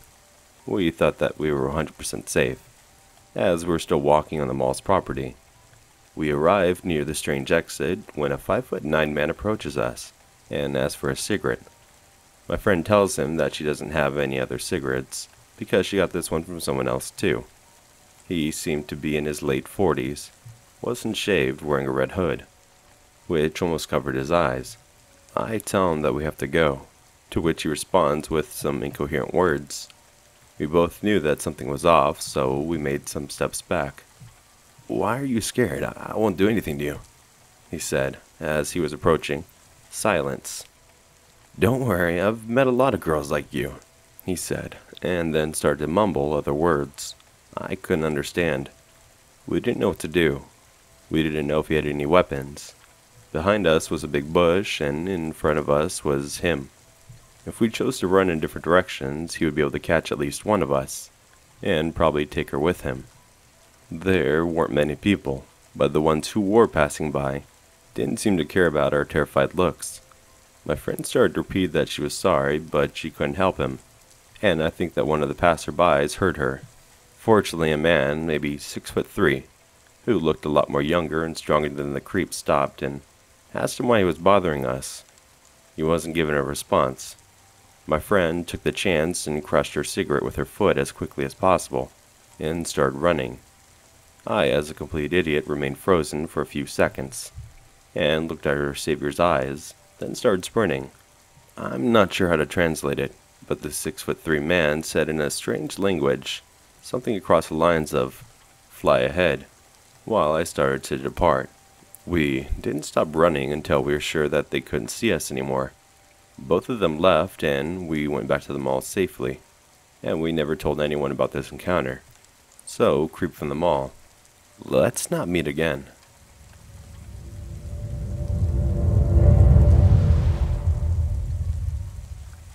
This happened around 10 years ago, and in the south of the UK. For reference, I'm a 28-year-old male, and at the time I was working part-time at a fuel station, on a road which linked a small village to a ring road into a nearby city. The village itself was quiet, high-end and extremely expensive to live in. It was the sort of place that you only had one chain store, and it was a Waitrose. Everything else was either boutiques or privately owned gourmet grocers. So, as someone who has always enjoyed cars, it was always fun to see what kind of high-end luxury sports cars would adorn from the forecourt on any given day. This is where I met Michael. Michael was in his late 40s, dark hair, and well-dressed. Always wore Grand or Ralph Lauren, or, on his work days, tailored canali suits, etc. He was an all-around nice guy, exceptionally polite, which was actually a rarity, as most of the residents of the surrounding area seemed to despise anyone who didn't qualify for the additional tax bracket. We got chatting about his collection of vehicles, or the watches he wore. He always showed up wearing some kind of Rolex and driving an Aston Martin, Range Rover, or Porsche. So there was always a lot to talk about. I got to know that he worked in finance, and the conversation got into what I was planning to do with my life, also to work in finance. And we would always have these pleasant conversations, until I left that part-time job in favor of taking up an apprenticeship role at my uncle's brokerage. Michael is important, and we'll get to that why shortly. Something to be known about my uncle is that he is a man with a lot of fingers and a lot of pies, literally, as well as his brokerage and property portfolio. He also owned a few takeaway for cash flow purposes. I think we all know what that means. And as such, I'd occasionally step in a delivery driver when a driver would let him down. Luckily, my uncle also lived in a previously mentioned village, and the main pizza place he owned catered to the residents of said village. So, tips were usually quite decent, and my uncle would usually throw me a few quid for helping out. Fast forward to the summer of 2008. I've been roped into dropping off a few pies at a property on an extremely prestigious road. Average house, priced well above $1.4 million. and I'm intrigued to actually get close enough to see these houses actually look like, as they're all gated, and set far back from the road behind a shroud of trees and shrubs. So I find the place and buzz the intercom, when a voice comes back, sort of muffled, just saying, "Yes?" So I answered with the name on the takeaway, and the gate slowly opens. I make my way up the driveway to a very large mock Georgian home, complete with detached 4-car garage, that when I see Michael's number plates, he has his initials for his cars with the numbers 1, 2, and 3, and it was the same for his wife. I was interested to see up close the sort of life this guy had, if I'm completely honest, especially as a young inspiring financier. I exited my car, brought out the pizzas, and the double doors opened. That's when I saw an unfamiliar face looking back at me. It was a man, early 20s maybe, thin and shaved head. I can remember he was wearing no shirt and some scruffy jeans and trainers. He was also holding something behind his back. "Hey, bring the pizzas through the kitchen." I can remember his voice being hoarse and barely audible, with an accent I've never heard before. Nervously I said nothing and just looked at him, which made him visibly angry. "Bring the pizza through," he repeated, more aggressive this time. I finally responded, "Where's Michael? This is Michael's place, right?" And it was completely true that in situations like this, your mouth goes completely dry, and to always follow your gut. This guy was setting off alarm bells and telling every fiber of my being to just get off the property. Unfortunately for me, that's when it dawned upon me that it's a gated property and I was locked in. This is when things went from bad to worse. I remember the terror swelling up inside me when he moved his hand from in front of him to show a large kitchen knife and uttered the words, "Run." I dropped the pizza onto the gravel, left my car, and decided I'd have a better chance of survival by running down the driveway and lifting myself over the gate. They were the wooden type, which had no decorative spears atop of them, luckily. But all the while I could hear his feet crunching onto the gravel behind me. I didn't look back and managed to pull myself up over the gate and hurling myself onto the pavement beneath me. The adrenaline in my system still had me running for what seemed like hours, but was perhaps 10 minutes at most, until I was a good few streets away, and I decided to call the police. Police met me at the park I was hiding at. One officer stayed with me and the other proceeded to go to the property, and with another patrol car. At first I got the distant impression that they didn't believe me, or thought I was up to something.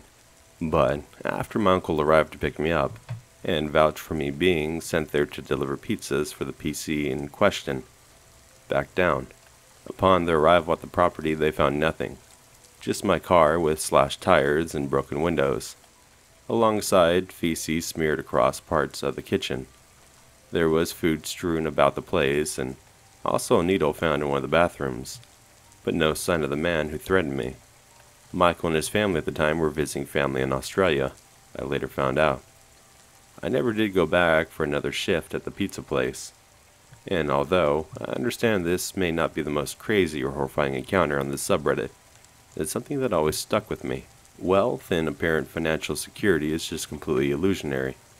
People are people, and there are always some sick and tormented people out there who will always find a way to carry out their twisted actions. And if anything, I've had more encounters with crazy people since moving away from my council estate roots and into a suburbia.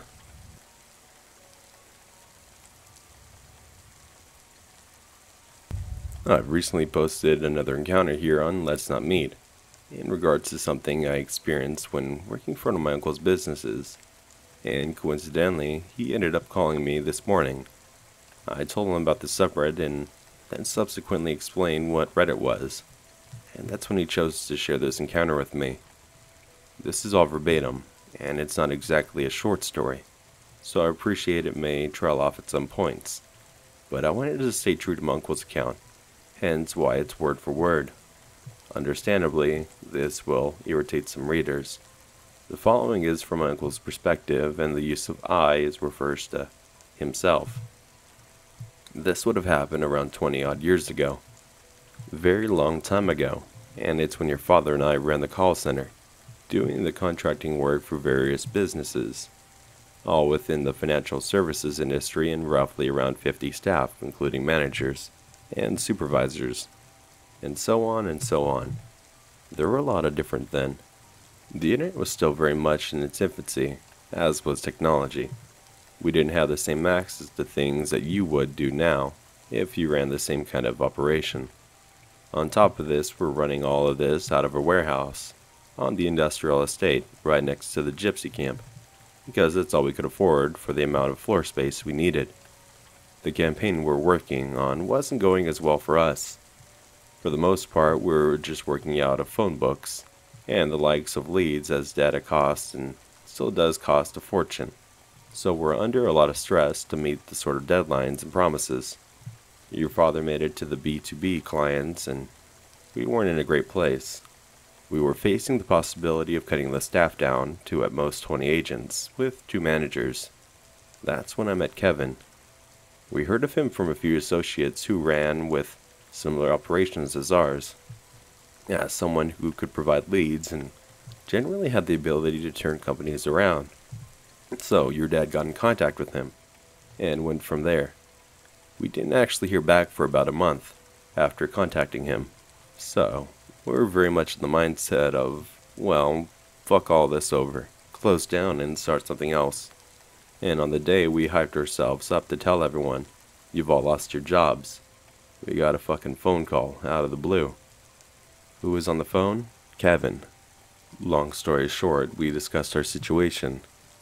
Discussed his situation, gagged his interest, and dressed things up with a little bow on top to perk him up. By the end of the call, he agreed to come down from Scotland to meet us and discuss options in person. So on Monday, we meet with Kevin in the Hilton, and didn't like him instantly. I thought he was overbearing, condescending, and a complete egomaniac. But your father, in his infinite wisdom, decided to hear him out.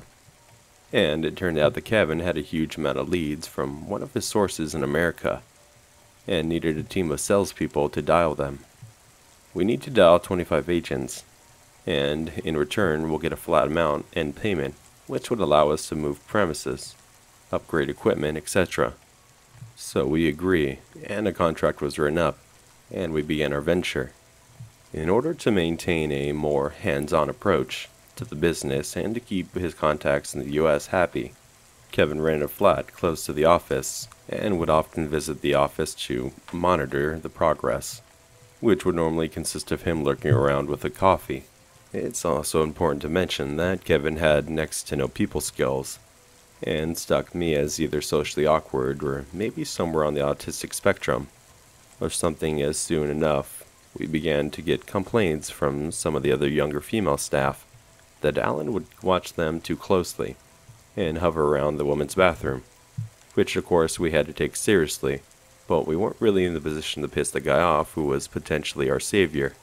So we began to hold bullshit meetings every time he showed up to get him off the floor and into the meeting room, which for a time worked, but eventually he'd have to take a phone call halfway through and excuse himself. I later learned from one of the managers that he would hold the phone to his ear and just watch the girls closely, not saying anything, and then follow them into the makeshift kitchen area and press himself against them, or at least stand very close to them and make them ask him to move, or brush past him.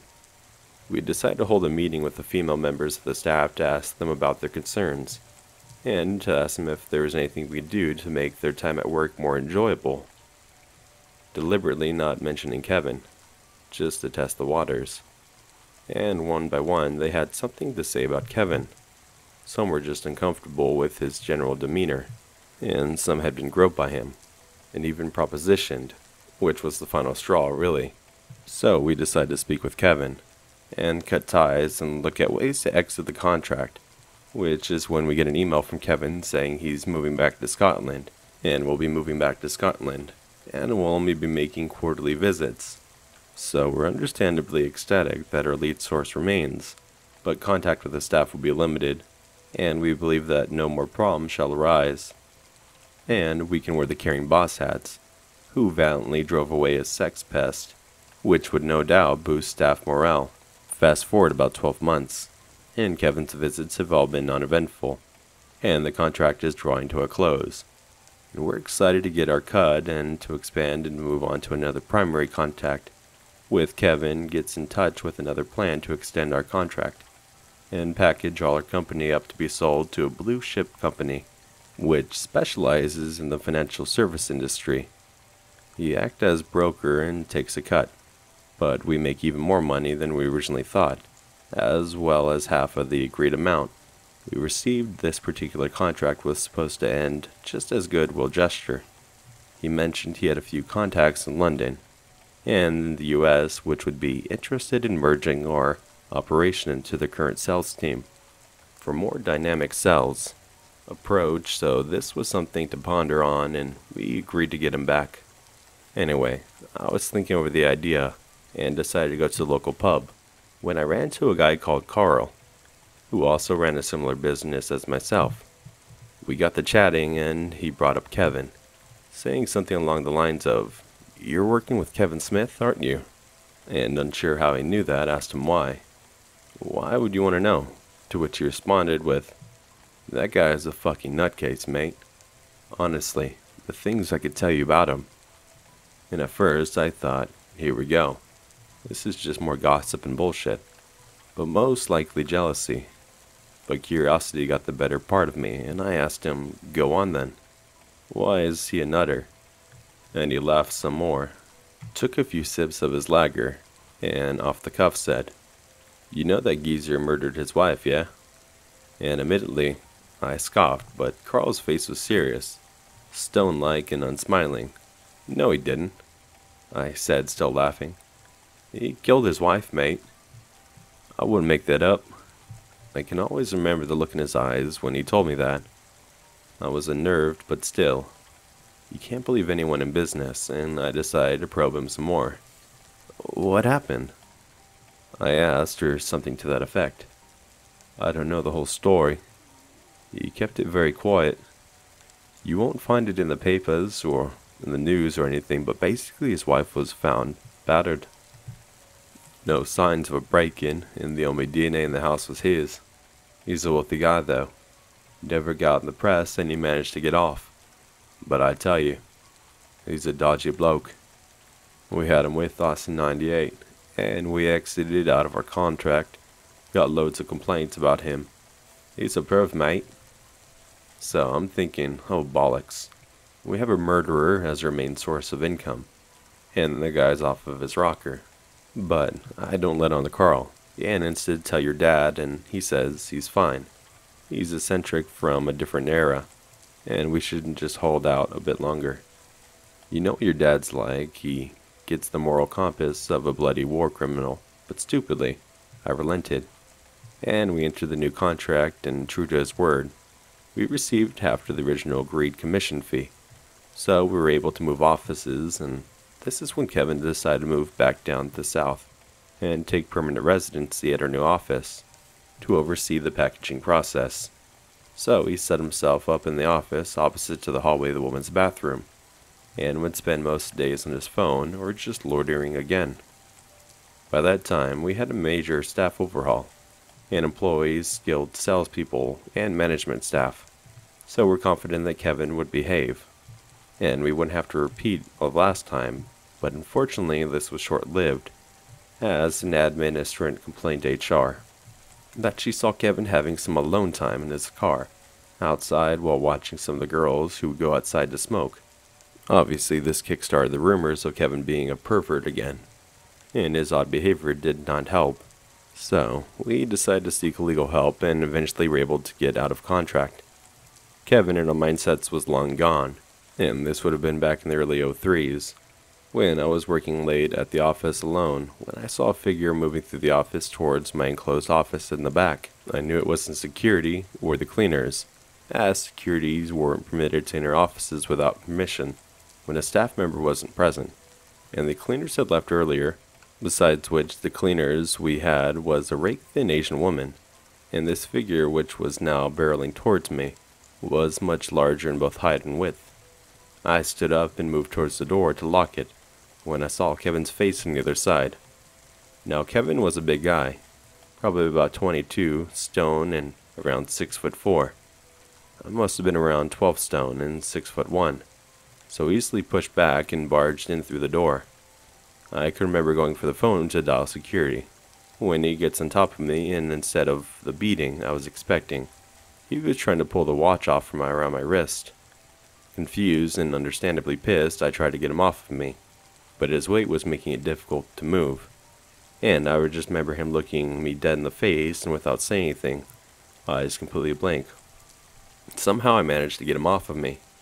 I think I managed to knee him or something and ran off to the reception area, which I got security to apprehend Kevin, who was attempting to escape out of the fire exit. I wasn't hurt or anything, and I didn't press charges. He got a warning from the police, and that was that. Last I saw of Kevin. Now, this is where it gets bizarre. About 3 years ago, I bumped into Carl in Monaco, and we got talking about the old days when the topic of Crazy Kevin came up. I told him about the time he'd got into my office, jumped on me, and tried nicking my Rolex. Carl was laughing along with me, and asked when exactly was that. I told him it was back in '03, and this is what he said. I can still remember it word for word. That couldn't have been that long before he taught himself then. Shocked naturally, I asked himself to repeat what he had just said. He hanged himself in '03. Had no money at the end. I'm not sure if he told you, but he remarried to this gal, who had a son. When he was liable to settle this contract with the American chaps, he tried bumping her off to get the life insurance money. Everything he owned was on finance. Everything. Didn't own anything. I was completely gobsmacked. Kevin never even wore a wedding ring, and in all the years I had known him, he never once discussed a wife or child. And although Carl is a bit of a shit stirrer, turns out Kevin rented a house opposite Carl's brother-in-law. I'll tell you what, make the stories about his first wife seem more plausible. I've also worked out why he went for my wrist. I think at first he was angry that we backed out of the contract, and he probably viewed us as responsible for his life spiraling out of control. So he probably did want to beat the shit out of me. But I think the fact that he had no money, and probably needed it quick to settle the contract and impending lawsuits, he decided to try to steal my watch to pawn it, the bastard. This is just my theory though, and he could have been off his tits. That was the end of the conversation. 8 months ago, I moved from living in a downtown part of my city to a quieter neighborhood that got the reputation of being a great place to raise a family. In July, I had a close friend over for dinner and drinks, and he decided to catch a late-night bus home at 1:30 a.m. The bus stop is on a major road, only a 10-minute walk from my apartments. My road runs along parallel to a base of a steep hill, and the buildings on the side of the street were built onto the side of the hill, but only accessible from the next road up. On the other side of the street, there's a small elementary school and a retirement home that is set back away from the main road a bit. The road is lined with ancient old oak and maple trees, bushes, and completely lacking any streetlights. My friend and I were walking along the side next to the hill. We were walking past an intersection. We noticed a car coming up towards the intersection road, and didn't think too much of it. At this point in the road, my road starts going uphill. As we were trudging up the hill, I noticed the headlights of the car that we saw earlier pointing towards us, then continuing around. I just assumed that the driver was making a U-turn, and didn't think much of it. After my friend boarded the bus, I made my way back the way I came, this time walking on the other side of the street. As I crested the hill, I noticed the dark sedan parked at the bottom, which wasn't completely out of the ordinary. I continued walking past the car, and made it to the next block, which had the retirement home on it. This is when I noticed the headlights on my back again, and that it was the car that had been waiting at the base of the hill. I remember being a little spooked, but trying to convince myself it was fine. I didn't have my knife on me, so the next best thing was to take my phone out and make it obvious I was on it. I noticed the car had moved to the block I was on, and I stepped next to the dumpster on the street. As I neared the opposite end of the block, they hit the gas and pulled their car so it's angled in front of me, and preventing me from easily crossing the street. The driver of the sedan rolled down their window about halfway, and I couldn't really make out their faces at all. I heard a heavy accent of a man's voice saying, "I've complimented you. and you've been ignoring me." I told him I hadn't heard him, and said thanks. Then he catches me off guard and asks a bizarre set of questions. "Do you speak French?" "No." "Why don't you speak French?" I didn't reply. "Where are you going?" I didn't reply. "How tall are you?" I just said, "Tall." At this point I wasn't frightened anymore, but annoyed, and looked at my phone and said, "Hey look, I'm meeting my friends. I need to go." Then I rounded the car and crossed the street, and behind me I could hear him screaming, "Where was I going?" and call me a rude bitch, and literally a string of random expletives. Then he sped off down the street. That's when the terror hit me again, and I realized that we still had a couple blocks to my place, and he was now pissed off. And if I kept down the same path, he could round the block and cut me off again. I was now in the block with the school, so I ducked into a dark alleyway and hid there for several minutes, in case he was rounding the block and waiting for me. After a while, I finally continued, and darted into my apartment as quick as possible. I left the lights off, and made sure the door was locked, deadbolt included. My apartment looks onto the main road, and the door is actually on the other side, towards the hill. I was paranoid that he would see my activity in my unit, and know where I live somehow. I filed a police report online, but haven't heard anything since.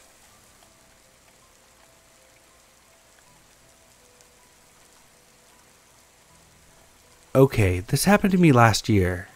Keep in mind, this is told in the perspective of a female. I started school at a local community college. I was looking to make new friends, since I never really had the opportunity before.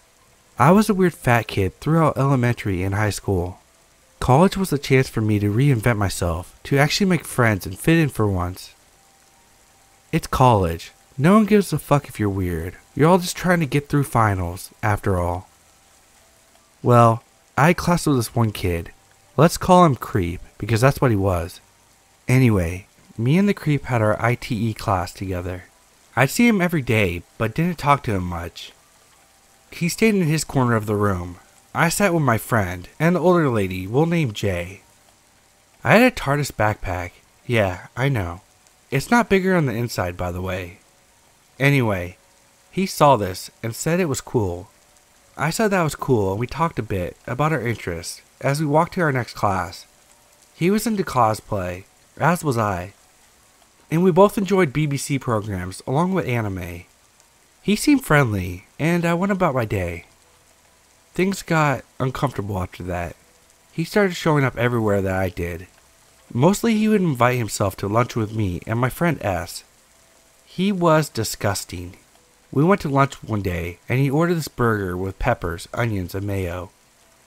Mayo is the bane of my existence, mind you. He didn't use napkins. The thing smelled terrible, and he wiped it on his already stained pants. It wasn't pleasant to say the least.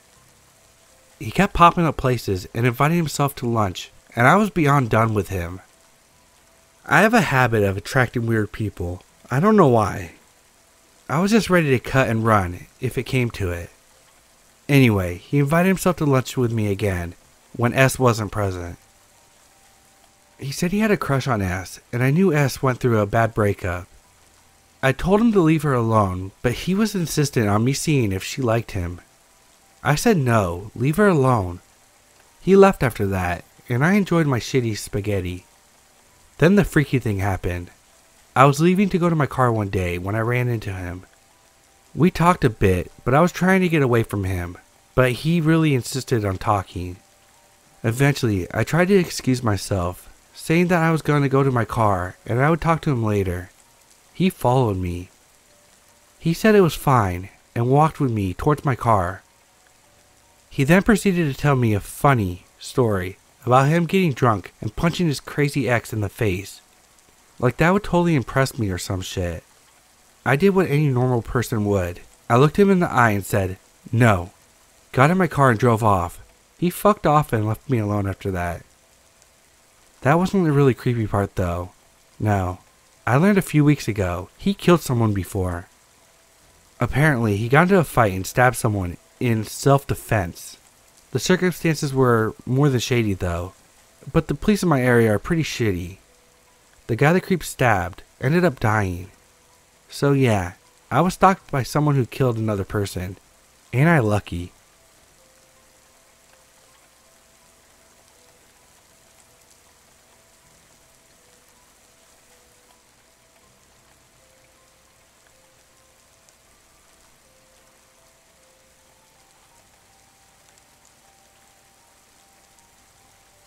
A few years ago, I moved with my family right before I started college. Unfortunately, it was kind of far from the university I had been accepted into, so I've been trying to find a place to rent close to my university. My dad helped me and showed me an ad on Craigslist. There was a nice looking house for rent, and it was close to my university. I decided to set up a meeting and go check out the place. I showed up in the afternoon, and unfortunately, I was alone. My dad said I was an adult and a big guy, so I shouldn't worry about meeting this person. This old guy greeted me and then goes, "You'll have to follow me to get to the house for rent." I was confused and said, "Your ad said this was the house for rent. Why do I have to go somewhere else?" He says, "This is my house. I'll take you to the one for rent." I'm a little confused at this point and follow him to his other place. I kind of figured if things didn't look right, I'd just leave. When we get there, I notice the house looks bad, and it looks like people were in it. I didn't see any cars around, so this seemed odd. He looks at me and says, "Don't you want to check it out?" I said, "I don't know. This isn't what was in your ad. It looks like other people are there." He tells me that there are other people checking it out, and I could join them. Something just feels off about this whole thing, and I tell him I wasn't interested anymore. This place looked in bad shape from the outside, and appeared to have people in the house. When he asked why I wasn't interested, I told him it was a far drive from my school and work. He got mad and accused me of wasting his time. I said, "I'm not the one that advertised the house," and then telling a person it's not the one for rent. He began to glance nervously towards the house and asked if I was sure I didn't want to check it out. I told him no and left. He never contacted me again, thankfully. I'm not sure what his intentions were, but something just felt wrong. Maybe he was just trying to show me the house, but I didn't like that he lied about the house to begin with. And there were people inside the house. I'm not sure what was going on there, but I really didn't want to find out. I also didn't like how he was looking at the house when he was asking me if I was sure I didn't want to go check it out. It seemed so bizarre. He went from being mad to getting kind of desperate for me to go inside.